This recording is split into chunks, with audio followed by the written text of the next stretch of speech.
सोमवार को पुलिस अधीक्षक आनंद प्रकाश ने कांड्रा थाने का वार्षिक निरीक्षण किया। इस दौरान उन्होंने थाने के सभी पंजियों का गहनता से अध्ययन करते हुए थाना प्रभारी को जरूरी दिशा निर्देश दिए।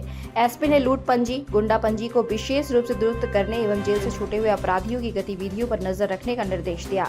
साथ ही लंबे समय से लंबित कांडों का जल्द से जल्द निस्तारण करने का निर्देश दिया। निरीक्षण के क्रम में कुछ त्रुटियां पाई गई, जिसे एसपी ने जल्द दुरुस्त करते हुए जानकारी देने का निर्देश दिया। उन्होंने बारी बारी से सभी पुलिस पदाधिकारियों एवं जवानों से उनकी भूमिका की जानकारी ली एवं जरूरी दिशा निर्देश दिए। इस दौरान इंस्पेक्टर सह थाना प्रभारी पास्कल टोप्पो सहित तमाम पुलिस पदाधिकारी मौजूद रहे।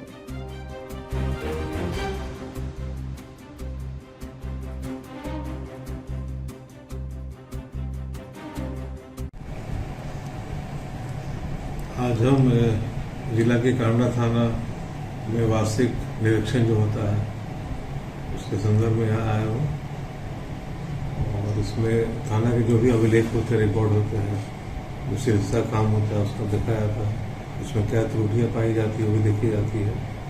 इसके अलावा हम लोग अपराध पर भी चर्चा करते हैं, अपराध नियंत्रण पर भी, क्राइम कंट्रोल में चर्चा होती है।